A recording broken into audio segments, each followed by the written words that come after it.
welcome back to the channel. We have on today's podcast Caleb, one of KZN's biggest stance heads. He also heads up Stance Culture International, which started as a crew and is now blown up into a media house covering events as well as something that a lot of photographers leverage. So yeah, thanks for having us, Caleb, and joining us on the podcast. Perfect. Thank you. Welcome to the office. The Stance Culture head office, yeah. We would show you the cars in the driveway, but there's too many to mention. So yeah, for the people that don't know you, Caleb, can you just tell them a bit about you? So my name is Caleb Play, and I'm not going to reveal my age because I'm a bit too young for you girls. But anyway, Stance Culture International actually didn't start off being called Stance Culture International. It was actually called Stance Culture SA. Okay. For like South Africa, Yeah. basically. And I actually started the page off in 2016, October of 2016. Yeah, it's almost 10 years old now. Yeah, so many people don't know that actually. So yeah, that's a bit about me. That's a bit about how the page started. Yeah, and my profession by day is not actually getting content. I just recently started a detailing company that's called Fine Line Automotive. You can We'll go throw check up it some out. information Yeah, as just well. check it out. Support us. And yeah, basically that's why I got into detailing as well, because I share a passion for cars and stuff like that. There is that Vero. That's about. Oh yeah, yeah. Basically that's about it. Okay, and with you starting Stance Culture, which was SA and now international, when you started it, did you think it would grow to the mammoth that it is now? Or what did you have in store for actually starting it out? So a quick background on that is, when I started the page, it wasn't actually to showcase the guys that were continuously winning at car shows. It was basically started for the underdog. Okay. So for the guys that weren't getting as much recognition and stuff like that there. So there's a topic that's been trending on social media recently. Well, it's a topic that always trends. It says that air and rims aren't built. Oh yeah, we saw that. So basically, I started the page to actually showcase those kind of cars. Okay. So when back in 2016, it was mostly like coilovers and OEM rims, guys would just lower their cars on their stock rims and stuff like that there. So I took pictures of those cars, posted them on the net, and the page started to build traction. Okay. So I took that approach to it. I mean, back then, air wasn't a common thing. Now everyone and your neighbor has air, but back that time, like airlux wasn't as big. A lot of people had airlift.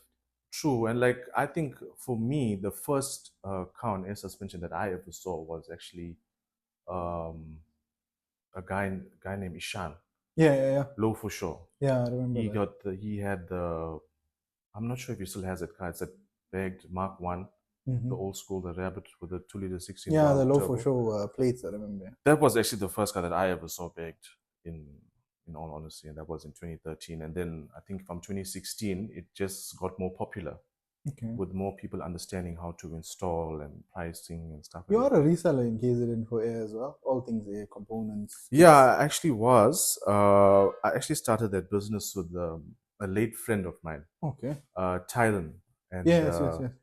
Yeah, so when he actually passed away, just before, a couple months before he could pass away, we actually decided to stop that business and pursue different things. Yeah. But yeah, we'll throw up a picture of Tyron and his car. I'm sure a lot of guys in the stance scene in KZN and most parts of SA remember him. Yeah, Tyron actually had very nice OEM builds, I would say. He always was next level. When I mean next level, his black Audi had OEM A5 wheels, R8 steering wheel. The coil packs were even from, they were Audi coil packs, but they had a different look to them, different engine covers, things like that. So he was always an OEM guy that just the proper OEM plus took it to the next level. Some of the times, Oh, that's good. Yeah. And to give the guys a bit of a history, I mean, I know Caleb for some years now. met Caleb when he actually had an 86. He was the first guy in. You were the first guy in KZN to bag an To 86. bag 86. Yeah, the car was mad. We'll throw up some pictures and any Yeah, videos yeah. if Caleb has. But yeah, I think even up to now, although we have our local Viro with the 86, like Caleb's take on modifying the 86 was unique. So the question I like asking the guys on the podcast is, what inspired you Yeah. to pursue your passion in cars, as well as your history of cars? What was your first car you started driving with, stuff like that? The first car I started to drive with was actually a Taz. It was my brother's car. Yeah, yeah, it was a Taz. And then for my 18th birthday, I got a Toyota MR2. My I didn't dad even bought, know that. Yeah. yeah, my dad bought that car for me, and he actually did everything on the car for me. And then unfortunately, before I could go to campus, I learned it to my brother, and yeah, that was the end of that car. I won't mention what happened, but that was the end of that car. Then I think a year later, my brother actually bought me a Golf 1. Okay. I had a City 1.4i. It was a 2008 red, because at the time I liked the color red, so we bought a red one. Then from there, I actually didn't like a Golf 1 is fun. It's a fun car. As soon as you put a cone filter, you're super fast. You're the I fastest feel like around the every car street, guy you needs to know? own a Golf in their life. Yeah, you Some have try to to own a Golf. But the thing that I didn't like about the Golf 1, and people probably call me a girl or something. I'm not going to say girl. They're going to tell me something like, oh, you're not a Golf 1 driver. But the thing I didn't like about it had no aircon.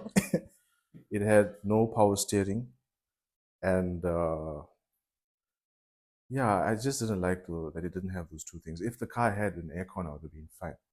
But Yeah, Golf 1 and unfortunately, creature comforts, they don't go hand. yeah, unfortunately, the one that I bought didn't have aircon. So I quickly sold that car, and I bought a car that nobody think I would have bought, but I bought a Citroen C2.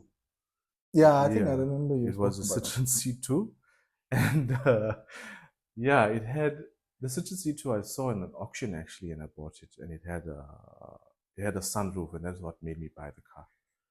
That's what made me from buy a the car. Golf 1 to a Citroen with a Yeah, sunroof. because the Citroen actually had a lot of features. To be quite honest, it could tell you the range, right? Your fuel range. It's supposed to be like, I know my car. Yeah, but I was like, no, on a budget at the time as well, so I want to know if I'm going to get stuck.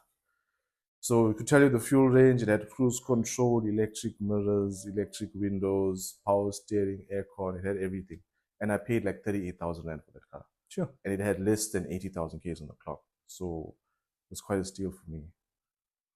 Then after that, uh, my friends at the time all of them had bought Polo Vivo GTs. Okay. So that was 2014. So I bought a Polo Vivo GT, a red one. And that for me started the whole thing of modifying cars, because the mods on those cars were endless. I was just going to say, like, trying to mod a Citroen compared to modding a Polo. Like with the Citroen, I think the things that I did on it was add yellow laminates to the fogs and an exhaust system, and that was about it. But with the Polo Vivo, it was endless. You could change the fogs, you could change practically mostly anything on the car. Lip splits, Lips, and spoilers. it had the Cupra lip, it had Polo 6 fogs. I had a good sound system because I was some Chatsu at the time.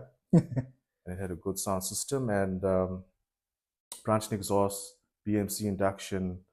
Everything that embodies a Polo drive. Everything basically. And then from stable ride springs, I moved on to coilovers, Maxtrack coilovers, and yeah, that was it for me there. Yeah, that's basically the car that started off the modding for me, because The GT. The GT, the Polo Vivo GT is the red one, and I actually enjoyed that car a lot. And I didn't actually want to sell it, but it came to a point where I did have to sell it because I had something better coming along, Yeah, and that's actually where the 86 came into play. So the 86 was actually my dad's car, and he bought it and he drove it for like 2 years, and then I think he injured his knee or something like that there, and then he couldn't jump into the car in and out. Yeah, it's quite low even. It was a low car at the time, And the reason why he bought it was because it was a TRD spec. So there was not many TRDs. They were like the limited ones, and then high spec, low spec. There wasn't a TRD, so that's why he bought it. So I jumped into the 86, and I kept the car stock for actually 2 years. Sure. I didn't touch it at all. I was busy saving up to mod it because the vision I had for that car was not the vision that I would say. I'm not trying to diss anyone, but the vision of the guys in KZN who had 86s at the time, excluding Vero, because Vero actually had the same vision as me, and we had the things that I saw in 86s in KZN was no comment. So that's why I actually saved up, and I said, you know what? I looked at some of the bills that was trending online, and I was like, this is what I need to do, and this is my goal, this is my vision, and I need to do it. So after keeping the car stock for like 2 years, I basically ordered a set of coilovers for it, BC Racing coilovers. I can't remember, I'm not sure if it was called BR or V1.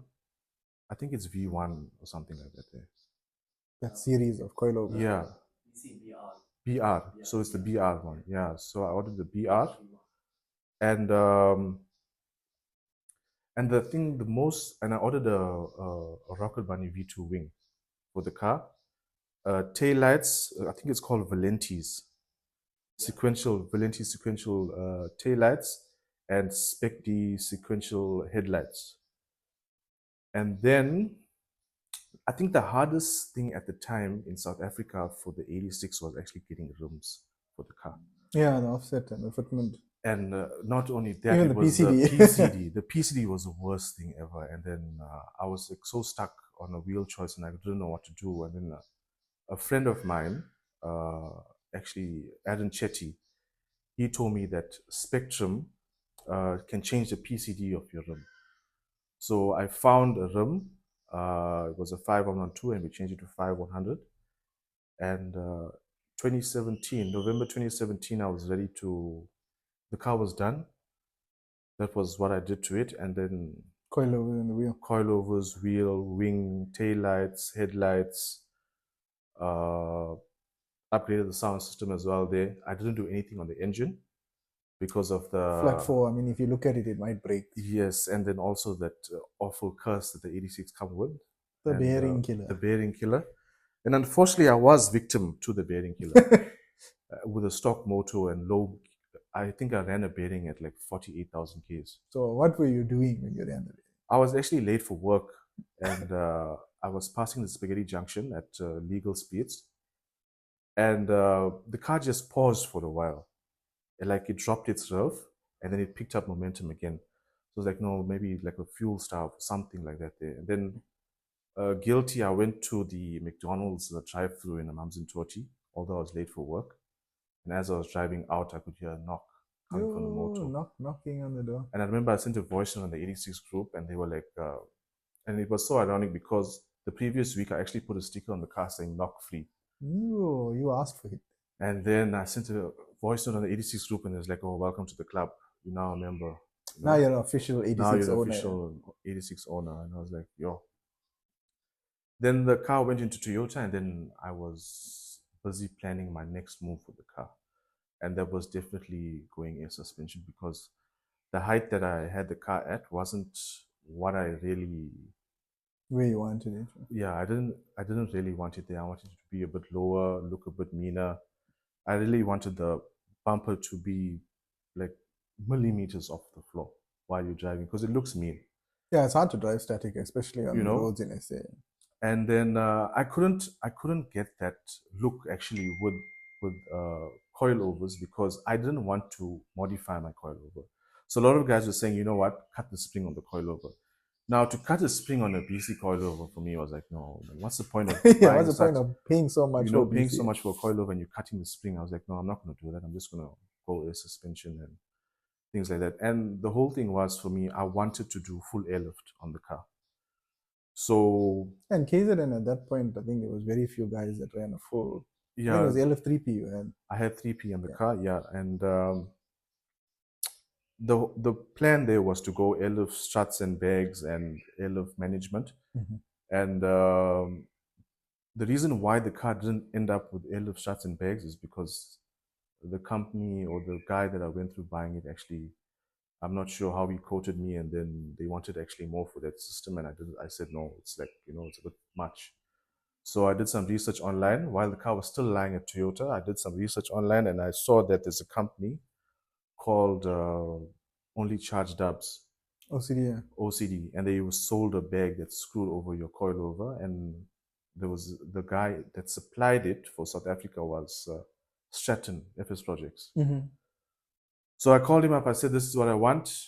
He supplied me with the bags and stuff like that. There, I picked the car from Toyota like within 2 months or something like that, because it took them 2 months to actually order the new block for it. So they And changed the whole motor basically. so no, it was just the bottom end that Bottom they end. changed. Yeah, they changed the bottom end.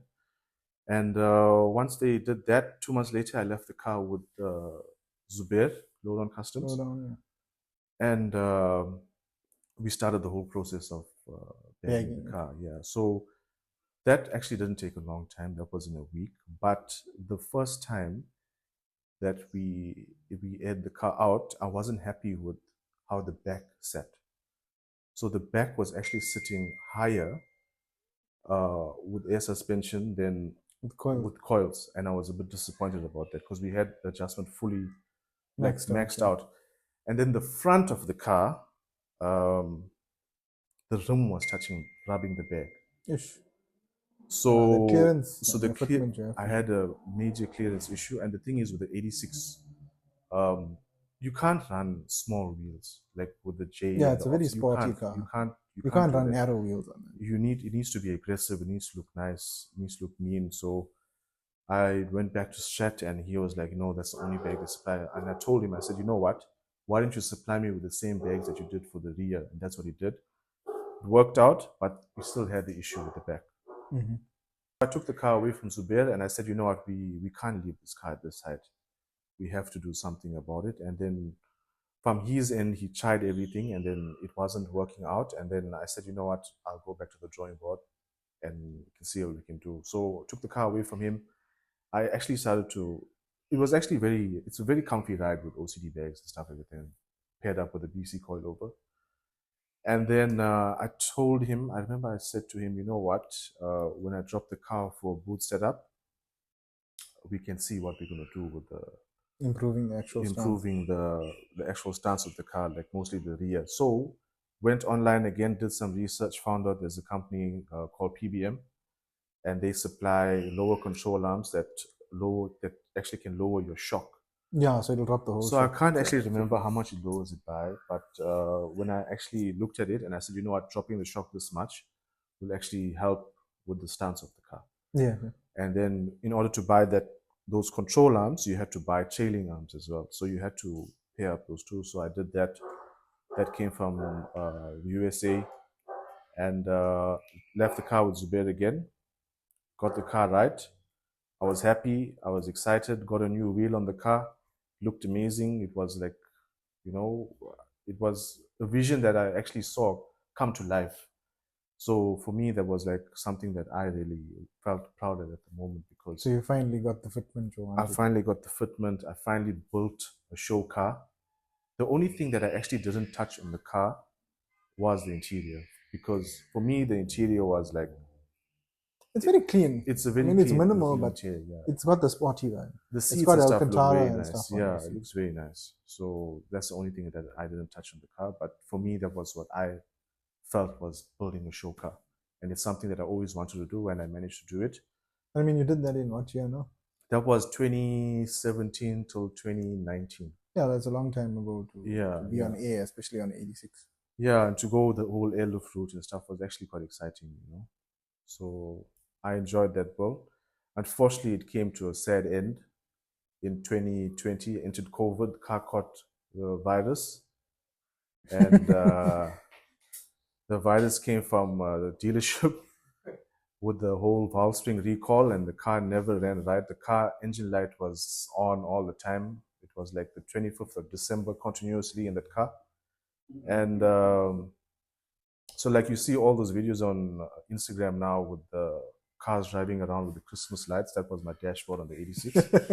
BMW things. And it was so disappointing because the dealership didn't take any like responsibility for it. Said like, you know, we followed procedure, we followed everything, and we don't know why this is It's still why happening. this is happening. I didn't want to do the valve spring recall on the car because I heard so many horror stories about it.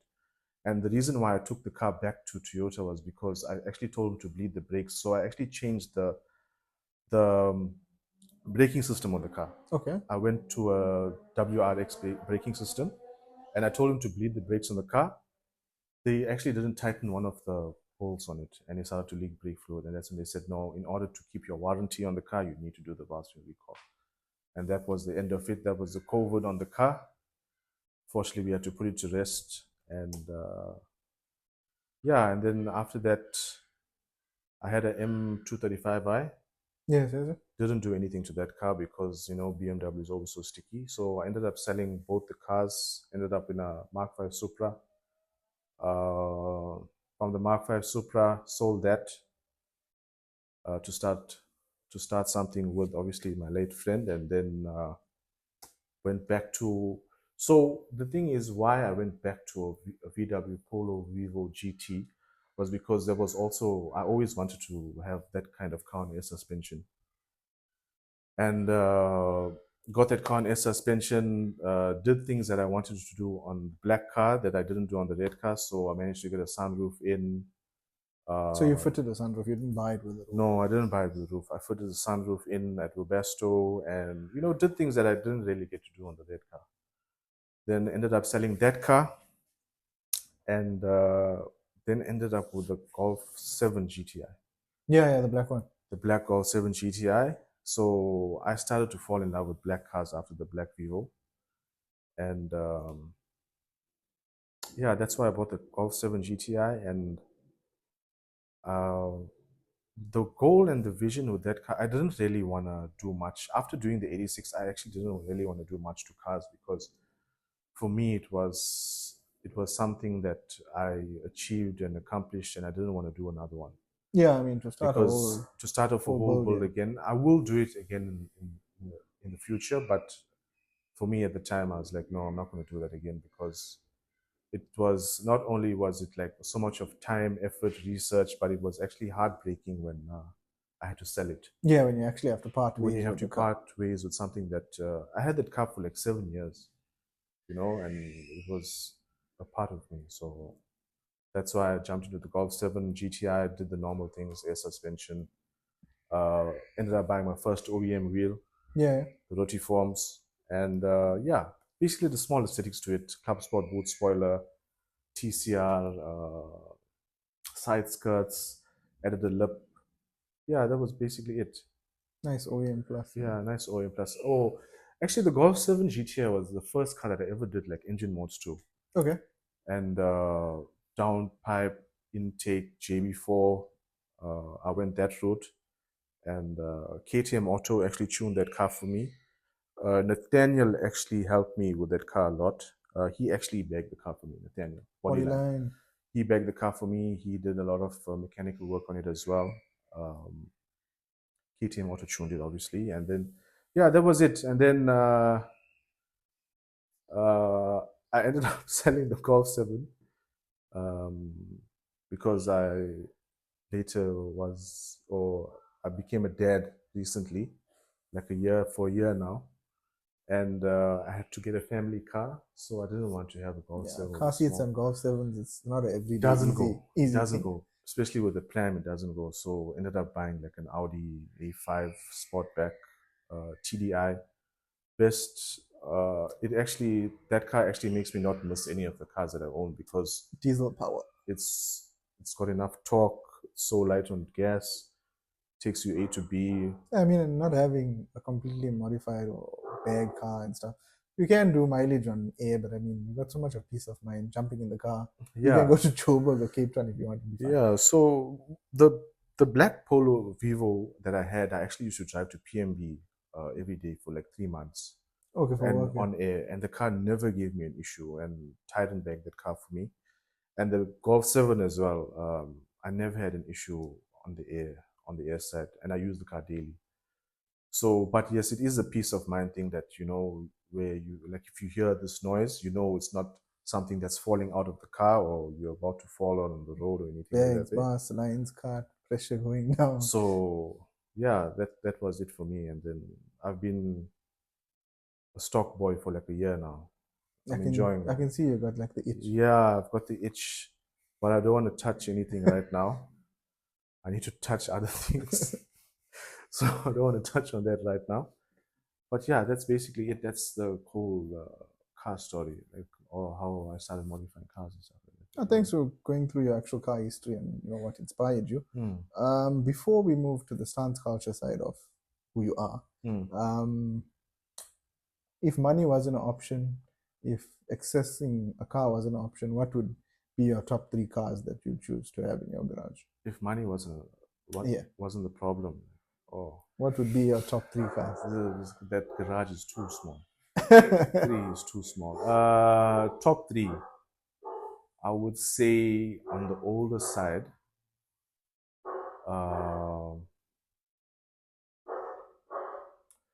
Okay, for a newer car, I would say like a Koenigsegg, a Gera RR or something like that.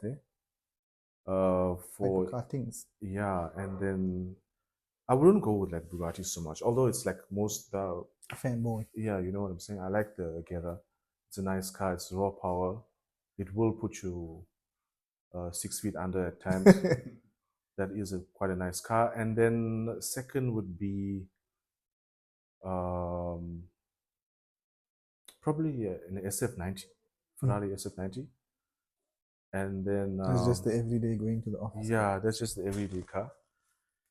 The third car is a hard one because now I have to let down all the other cars.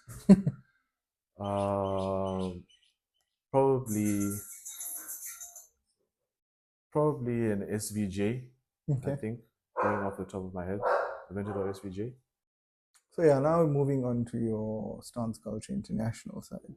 What's the most outrageous or most unique car you've seen or shot? While covering the scene, since you have that stuck with you. That stuck with me. Look, there's a lot of cars that I actually appreciate. I actually appreciate a lot of those. But if it's one car that I did actually like a lot, and I'm not going to say this just because it's a close friend of mine, but what the guys at Bodyline did with the Tiguan. And the first RS3 swap, yeah. The first guys to actually dazzle swap a Tiguan basically in the whole world. That for me was something. And the car was relatively brand new. Yeah, because I remember his dad drove the car for like 2 days. Drove the car for 2 days, parked it at the shop and told him that take the engine out, And Nathaniel was like, they took the engine out and then I asked him why you're taking the engine out, and he was like, you know what, this is my build for Campfest. I was like, oh, okay, so what engine are you putting in? And he was like, no, I'm doing RS3. And I didn't believe him at the time. 5-pot swap there. Yeah, and then he said, no, there's the block lying there.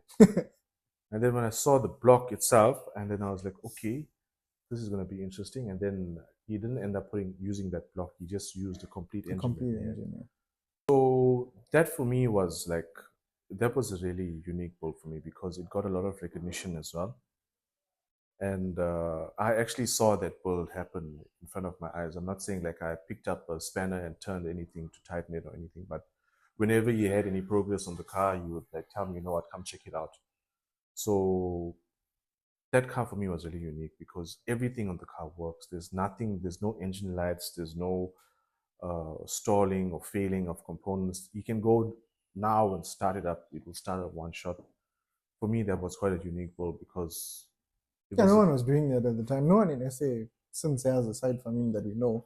There's a few. I know there's someone putting it in a Golf 1, but Nathaniel was ahead of his time. Yeah, in that definitely, because I think overseas the guys would actually swap the RS3 engine into the 7Rs and stuff like that because it's a similar platform. Yeah, it's a similar platform.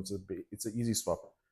When you see like how they built everything actually on that car, it wasn't like a simple swap because it was basically merging two different worlds. Although it's the same VAG family, nothing on it was similar. Yeah, I mean it's a SUV as well. Nothing on it was similar, and the way it came together for me, that was really unique for me. I'm not saying that that's the only unique build I've seen. There's a lot of unique cars that I've seen in the scene. Like one as well is actually a car that I've seen evolve over the years is actually Viro's car. Mm-hmm. Viro actually, uh, I would say best 86 in KZN and probably in SA right now. And I'm not just saying that because you ran, yeah, but for me, that car evolved over the years. I mean, you have to have color changes, wheels, static to air, and cutting the body, doing all of that. For me, that really took it to the next level as well. Also, the guys, I think the guys who built that, what was it? That wide body AMG. Was it the A190? What is it called? A 190E or something like that? Oh, you're talking about Colin, Top Secret. Top Secret. Yeah, Top Secret. Top Secret, those guys. And what's the guy that also like not replicates, he builds his own body kits? Same Top Secret. Is that Top Colin. Secret? Yeah, he built it for Donny as well. Oh, for he the built this. RX-7, Yeah, RX-8, that actually was a nice build for me as well. But there's a lot of guys in KZN that. That's the thing. I mean, KZN has a lot to offer. Yeah, it's very hard to say like pick one. But yeah. For me, like Nathaniel's car stood out for me, and because it was something that wasn't done in South Africa. It's like a couple of guys in SA that could actually even attempt together, that, yeah. Attempt it and make it work. And that car actually took them like 2 months to do. Sure. And he actually went on vacation from the 4th of December until like the 12th of January. He came back, he worked flat out on the car, and they got it ready, everything working. So you gotta love that work ethic. Yeah, that for me was something else. And we must give thanks to you for basically partnering up with Content Chasers for a long time. Caleb's always been there helping us get an extra reach through his account and the mass that he has. So in terms of how you actually assist the guys, what do you base it on? Like, how do you choose which guy to now reshare their work, to actually share that on your feed? How do you go through that process of selection? So just a quick backstory. When I started the page, basically, I'm saying like when I revived the page, because from 2016 till like 2018, I wasn't posting as often as I would. Even in 2019, 2020, I wasn't posting as often as I did. So I always wish that I actually had the opportunity that a lot of guys have now with the collabs. Yes. Because to get that reach basically, and to push out content, it's people think it's easy. It's actually not easy, because you have to be so consistent. That's the thing. It's a whole other job. It's like yes, exactly. It's having another job, and like when you come home from your day job, which is like at 5 or something, and then you're busy sitting with content, and you busy planning on what to do next and who you're gonna call up, and it takes like a lot of people would say no to you as well. They're not ready and stuff like that. But that's why Instagram at least helps the guys out now with the collabs. Yeah, it does help a lot. But I mean, as well, do you like collab with everyone that tries, or do you look at it? Do you look at their page? So basically, a lot of people send me a request to collab with them, which I don't accept because I don't personally know a lot of guys. And I look at some of the workers. There is a dude that I haven't met at all. I think he's called Finest Photography or something like that. Okay. His work is really good, so I do collab with him. And there's another guy that's just recently started. I'm not sure if I'm gonna. I think it's called Racing or something like that. Oh yeah, the RICIN. Yeah, him and I were actually supposed to meet a couple of times, and I've been just so busy with starting up this stuff and all of that. I didn't get a time to meet with him, but his work is good, so I always collab with him. But with regards to the collabs, yes, I do get a lot of requests to collab. But what I would like, I'm not saying that I want to talk to everybody, and I would just like people to actually like send a message first and like be like, this is who I am. This is what I am. Because I mean, buying a camera or even shooting on your phone, Yeah. anyone can do that. So Yes, anybody can do that, but yeah, there's a lot of things involved. Like I actually did try and help a dude out. I can't even get the name of his page now, but when he was starting off, and it was around, it was the beginning of last year, no, beginning of this year, and I told him, you know what, I don't normally post pictures of wheels on my page. mhm. I like to have like full shots of a car and stuff. And he sent me this whole message about, oh, who do you think you are, and blah blah blah. So from there, I just stopped Engaging with that person. engaging with certain people, and yeah. So it's basically people that I know, people with good content as well. I know you did a lot of work with Mint as well, Kino. Yeah. So with Mint, him and I go way back. Like when I started doing a lot of posting a lot of content, I called him out, and he actually changed. His name was first Kino Kino G G Nation, yeah. Nation. Kino, yeah, G Nation, and he then rebranded. And when he rebranded, we he actually I actually helped a lot, and he actually helped with my stuff as well to push out the numbers that we actually did, because Kino's work is good. No, it is. It's Up to actually, now, I don't think there's many people in SA that can push I their actually DSLR the way he can. I don't even know how to do all of it. And the way he edits stuff and things like that. I'm not sure about color grading and things like that. Yeah, So he's got a look to it. You know it's a Mint shot when you see it. yeah, He when you doesn't see have it, to you have just his know. watermark. Yeah, I don't think there's anybody that does the same work as him. I haven't seen that. I mean, I know there is another cool like media company you work with, Content Chasers. I think they're also not so bad. I mean, No, I was getting to content yeah, chasers. yeah. Content chasers for me also. I've seen some big guys now. I'm not going to say it, but I've seen some replicated work. That's what I'm saying. Oh, yeah, no, we won't get into that.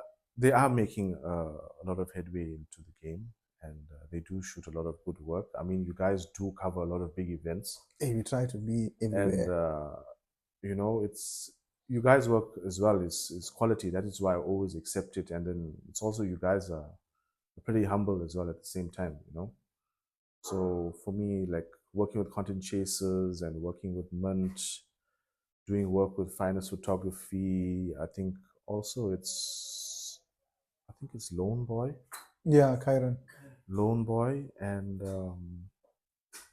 there's a lot of guys. I just can't get their names now, because basically for me it's helping everybody out.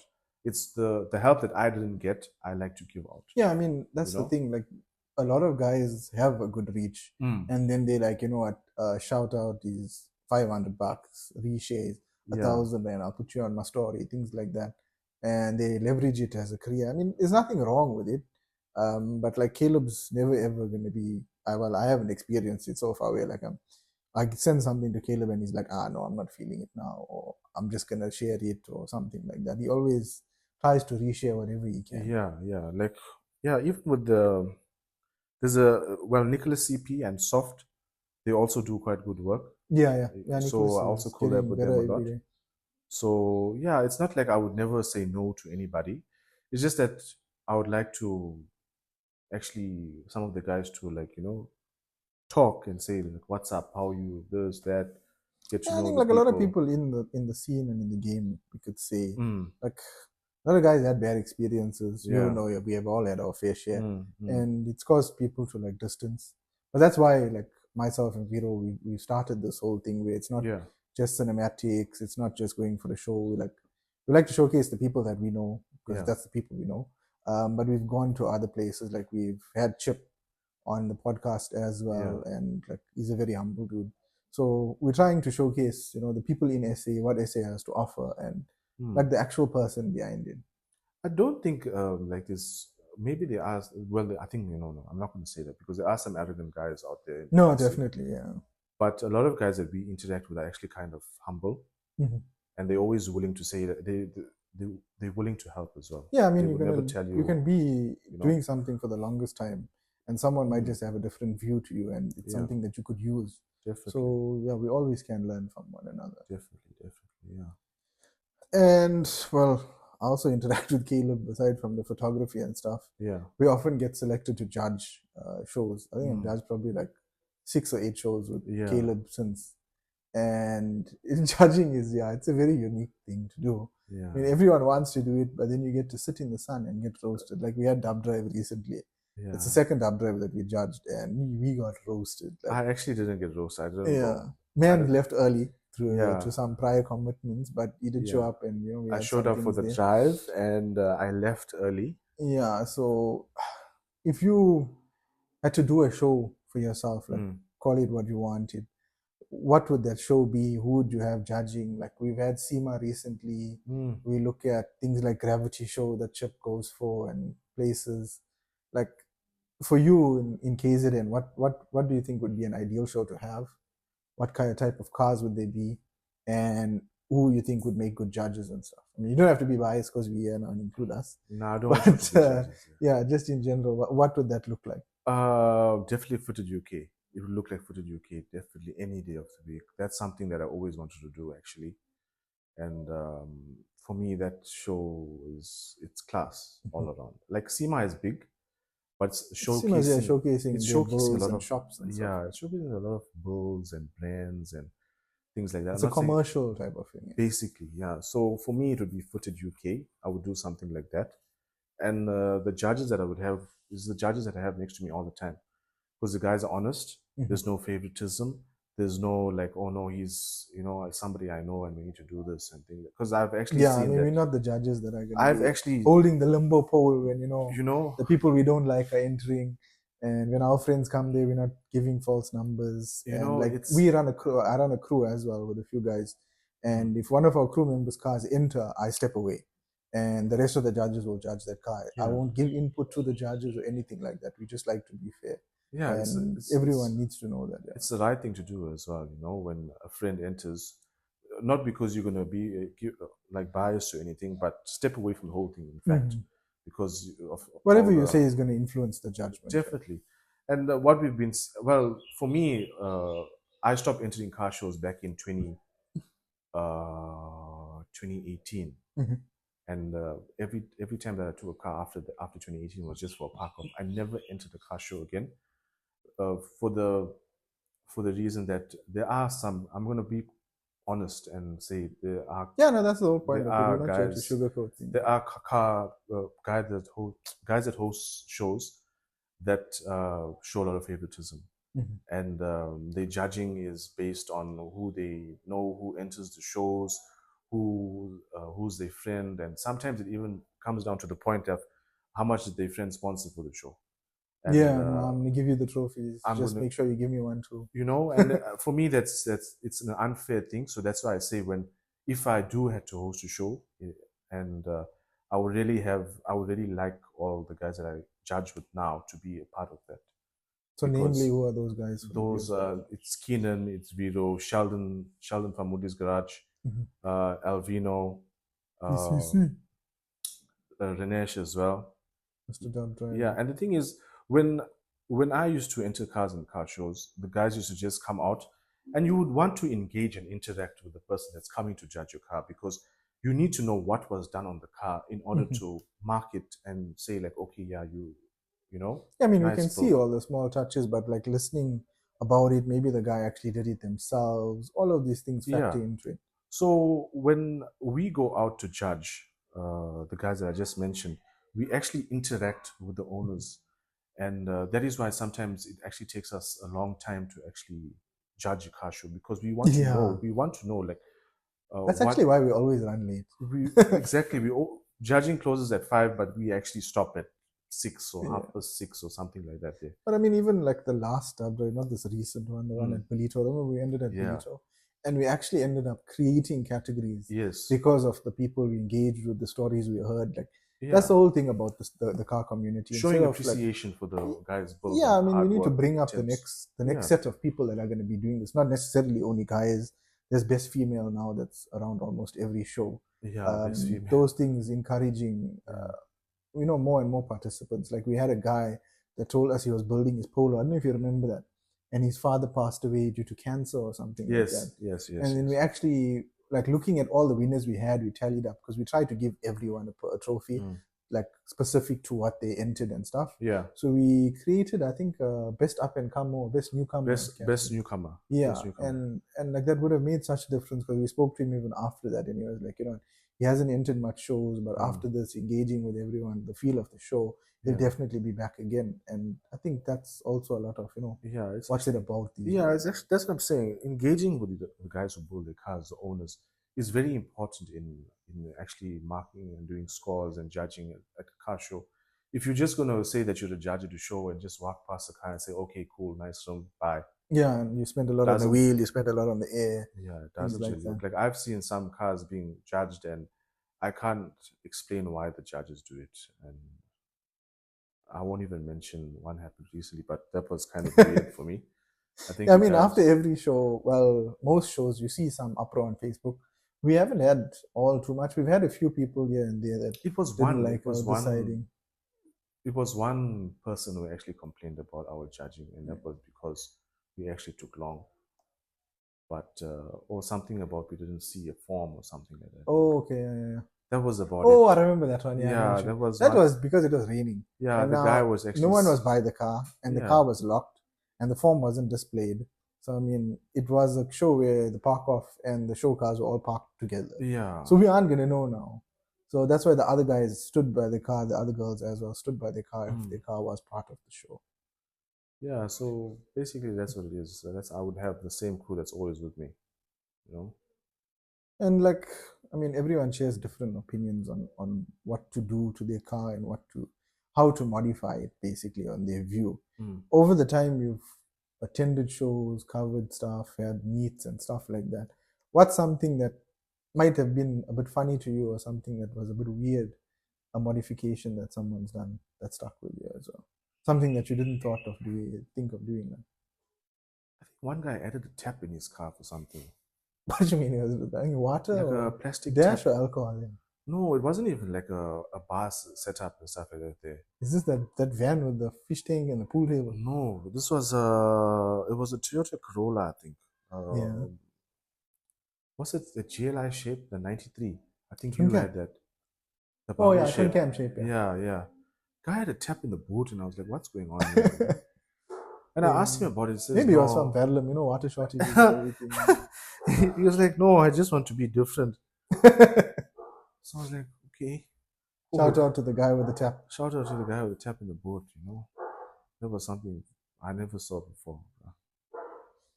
And in terms of all the cars we see, what's one car trend that you're a bit tired of seeing, and one that you hope will never, phase out or get out of style? Something I'm tired of seeing.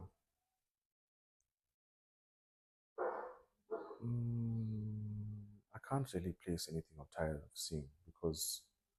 Or what's one thing that you don't like seeing? Your personal opinion, that you feel like should die off now. Might be an old trend or something like that. I think heated springs. Heated springs. Yeah. I'm not saying... Because guys will now call me up and say, oh, this is our budget and stuff like that. No, some of you are just like a bit ignorant.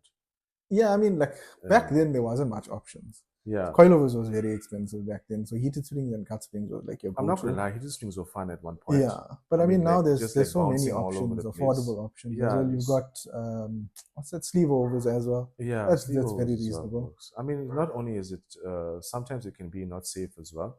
Yeah, especially in the application. I think recently there was a guy whose spring that actually broke.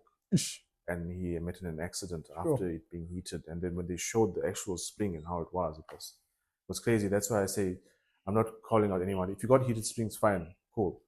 But that should actually change for like the safety perspective and safety point. Somebody in the comments will probably roast me now and say, oh, I don't know about heated springs. Don't know about my life. Heated springs is life. I know. Yeah, I know. I've had heated springs. I've had... Bags are for groceries. Yeah, I've had it. And then, I know what I'm talking about when I say that. That should actually die off. Just be a bit more safe on the road with that. And what's one trend you feel that should last through time, or you'd hope to see all the time? Stands for me in general. Yeah, I mean, especially now with the hate we're getting from Metro Police and stuff in KZN. Yeah, I'm not too sure about the rest of the country, but yeah, in KZN now they have a Facebook page So when they're pulling guys' discs and stuff, they're actually taking a picture of you and putting you on blast on their I'm Facebook actually page. glad I don't have that Golf 7 anymore, because recently there was Yeah, a one Golf stop, 7 a black that 7. was Yeah. stopped, and the guy had no front plate. He had window tint, windscreen tint, and that was me a year ago or a year and a half ago. And that tint, I think the actual window tint, I think was the factory smash and grab, but they were like, no, it's too dark. Yeah, so with me, I had a tint on the windscreen on that Golf 7, and thank God I'm actually not in that position anymore. To actually, like, it's, dealing with police officers sometimes can be very difficult. It depends who you meet on the day. But some guys can get really hectic. Like with my red Polo Vivo, the car actually got impounded once Sure. by Metro Police for being parked on the road, and the font on the number plate, and they looked for one more fault. Yeah. I think it was my HIDs or something wasn't mounted correctly, and they actually impounded the car. And that's why, like, it's, if the cop is good, he lets you go with a warning or something or a fine. Yeah, I mean, if you give them attitude, they're gonna come Don't give for you. guys attitude, and try They're and doing their run. job as Yeah, well. try and run your front plate. That takes away a lot of attention. Stress, yeah. You might just escape because you got your plate. Because every time that I actually did get stopped was because No plates. they stop you for not having a front plate. So try and run the front plate as much as you can, just to not get stopped. Yeah, and before you could use Velcro and magnets and stuff, and now they actually want you to have the bracket. Yeah. And it needs to be riveted onto the car. So, but that's, I mean, it looks so much better without the plates, but yeah, it looks. Is it worth it in the day? I wouldn't actually run the bracket. I'm giving you bad advice, but anyway. Yeah. Don't run the bracket, run the magnets.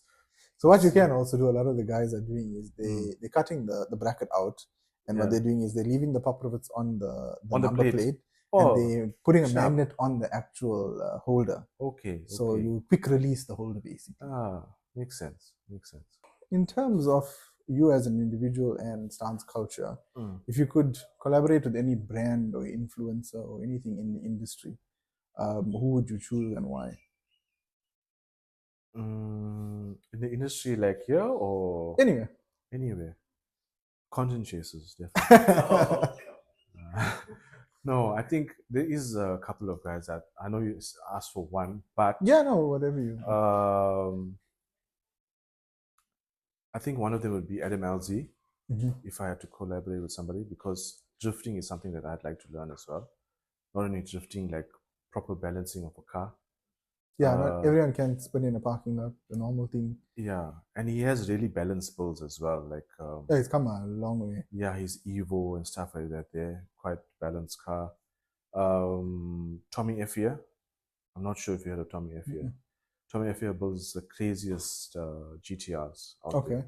OEM and stuff like that there. Who else would it be? I wouldn't say Stradman. Stradman is next level. Maybe him too. Maybe once I get my Koenigsegg, I'll collab with him. TJ Hunt, he's lekker. He has some nice cars. Yeah, that's pretty. I mean, Adam LZ and TJ Hunt has been at the forefront for a lot automotive of things, YouTube for a while. I mean, TJ Hunt with bagging cars as well. I don't think Adam LZ ever bagged a car, but I like the way he builds cars. Yeah, it's purpose built. Yeah, it's purpose built. It's not like anything too extravagant and insane. But yeah, definitely those bands. And if you had to list something, call it a guilty pleasure, something that you'd like adding to your cars that might not even be common or popular in the industry, anything that you come to mind? Underglows. Yeah. I love underglows. Yeah, I mean, overseas you've got low glow. Yeah, and that's insane. Like, to buy the kit, it's not the cheap China Mall stuff that you see. Yeah. Viro actually, we went and fitted a low glow kit to his 86, which was very short-lived. Yeah, how long it took us? Like 1 day to fit it properly and make it secure enough. But the car we were securing it to is not a secure car. So that thing basically chowed the side sill, because we even tried to, because his side sill is flush, but because his drive height is so low, it ended up chowing all the brackets that was on the lights, and we lost 2 lights, 2 strips, So basically now he has low glow on half of the car on one side. So if you're shooting, you only shoot that side. Like half robot. It was very short-lived, but it was insane. I mean, the things that controller could do and everything. So yeah, I love underglows. Yeah. I love something that I actually wanted to do on the car, but On which car? on the 86 actually. Okay, I yeah. did actually buy a kit from Max Motorsport that I never ended up fitting. But We can fit it on the Audi. Stay tuned. I never cancel. Yeah, that was something that I actually loved to do. I wanted to always do that, and I never got the chance to do it because I think it looks cool. A lot of people says it's nice, and I guess it's also an application. You know, I mean, yeah. like, people have underglow, then they have like spotlights and There's stuff on this their Ford car. Ranger that drives around. I'm not sure if you guys have seen it. Is this like Amshlanga special? I think so. This guy, yeah, he lives in the area. But I'm sure you guys would have seen this Ford Ranger where he has the underglows in his arches. Okay. So everything is lit up. It's yellow. No, the van is blue. It's not Donuts van. No, it's not Donut's van. I don't know if does Donut have that? No, not that one. He's got a nice yellow Ranger. Yeah. So this It's a lifted one. this Ford Ranger actually has the entire arches covered in it. And for me, no, that's a bit overdone, but yeah, but it looks sick. I like it. And I mean, before we wrap it up, Mm. we can get a bit controversial, I'd say. In terms of the judging, like we've seen the whole, you know, wheels and A is not a build. Yeah. And I feel like a lot of people can argue that a build isn't just bagging your car wheels, it's like actually structurally modifying the car, suspension, not doing more than just loading it, like how you had the lower control arm, stuff like that. Yeah. Do you want to touch base on like on the people that are entering shows, the people that are complaining about not winning, the things that we have to deal with behind the scenes, basically? Look, I think a build for me is something that's you've touched on everything. Okay, bumper to bumper. Yeah. Bumper to bumper, you've touched on everything. You've touched. Just be careful what you touch in the car as well. Whoever's sitting there, but never mind. Basically, bumper to bumper. For me, like with the 86, for me, that was a build. There's nothing that I didn't. Okay, besides the interior, because the interior looked good. Just like you do engine mods, you do like with that car, I did engine mods. I changed the headlights, tail lights, added a different wing, customized the front bumper, flashed it. What else did I do there? Basically, the suspension in the rear was done. Yeah, it was more than just A. It was just more than A. It was the control arms, the trailing arms. I changed the front braking system of the car. Even I went, what was it? It's called yellow stuff. Oh, the brake pad. The brake pads and all that.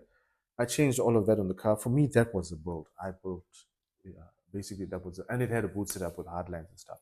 I mean, now, guys don't even change headlights and taillights. So touching on that is also something a bit more than the common. So I think when people enter car shows, and you know what, I am going to get a lot of heat for saying this, but I think people don't realize and understand the category that they're ending. If you feel your car is the best of show, I'm not going to stop you from entering best of show. But a lot of guys don't even fill in that form. When we get there, they're just like, tick what you want. Tick what you want. But that's like trying to us to put you in a box. Yeah. So you know what you've done and what you think you're worthy of winning, I'd say. Like if you feel putting air suspension in the rim is a build, that's a build to you. Okay, fair enough. That's your build. Yeah, I mean, we do respect everyone's build. It's just that a lot of people enter the show not with the thing of like, what can I win or what can I do to win? It's like, I entered, where's my trophy? It's like they feel owed it kind of vibe. They feel like they owe the trophy, you know, and it shouldn't be about that. It's all about the sport as well, you know. It's the hobby, the sport. It's it's your passion and what you put out there. And I feel like when you're entering a car show and it just has air suspension and a rim, just probably tick off the stance category or the wheel category. And basically that's it. I think I was a judge at Gas Live last year. Yes. And there was a guy that didn't, he came in with a silver polo sedan, coilovers, OEM wheel. He didn't have like interior done. He didn't have, it was basically coilovers in the rim. And he had a sound system. Wheel, and then he ticked off best of show. And then when he didn't get best of show, he approached us, the judging panel there, and he said, you know what, guys, what can I do to actually get to that? Oh no, that's perfect. Yeah. You know, he said, what can I do to actually get to being best of show? And then we told him, like, you know, change your seats, maybe add something different to the car. make it unique, make it stand out, something like I that. mean, a lot of guys as well, they believe, that changing the seats, just changing the two front driver and passenger seats is doing your interior. Yeah, it's a lot of things because you have to focus on like a perfect example is Alvino's car. Alvino's The car, VCC mascot. yeah, the VCC mascot, Alvino, Mr. Timberland. If you want to buy a VW from him, you can. Catch Black him at November VW on special. Sangha. And with Alvino's car, the interior is modified. He's got Golf 6 GTI seats in the back. I think 6 GTI seats in the front as well. That interior is modified, and it was basically modified to work in a Polo Roads. Something that you can't just take the seats from the car, copy and put it there. add it on. So yeah, basically that I would say, like, if you feel that we're not disrespecting anybody's build, so you can't expect best of show just a rim and a suspension, basically. Enter the categories that you feel that your car is modified. So yeah, basically that's what it is.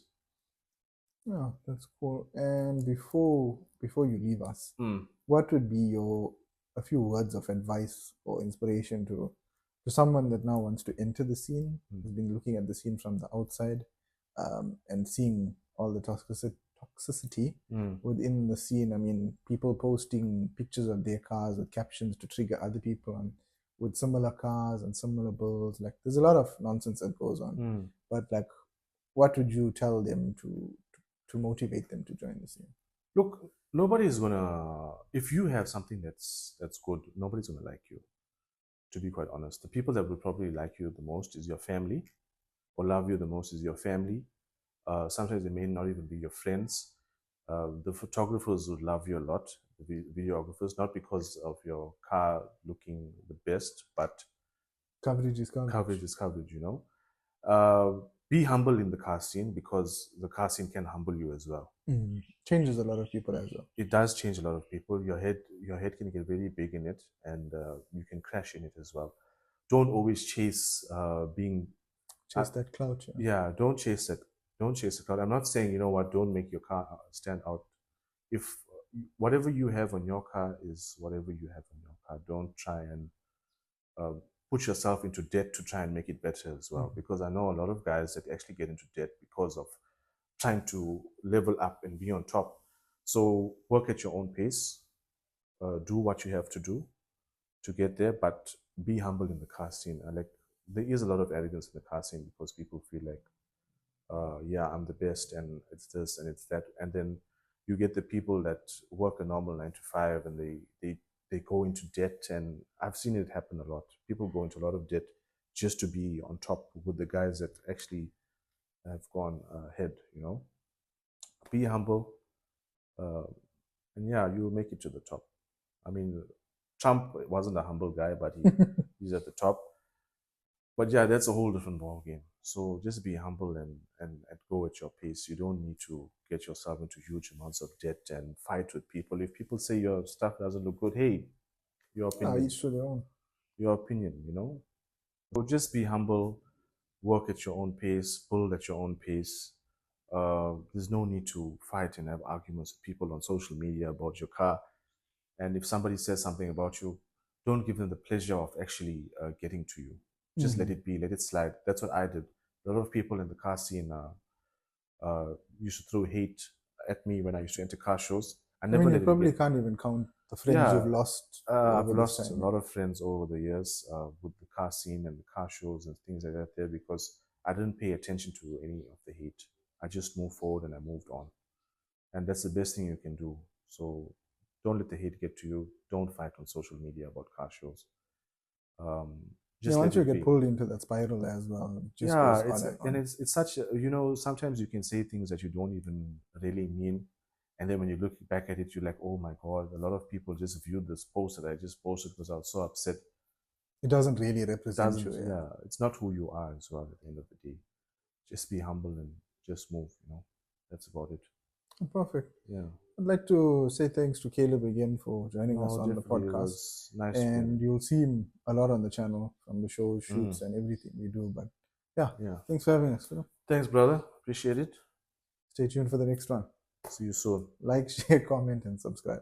Like my page as well. Yeah. We'll link Follow. it there as well. Follow. Follow. I'm planning. I don't follow back. Thanks, kid.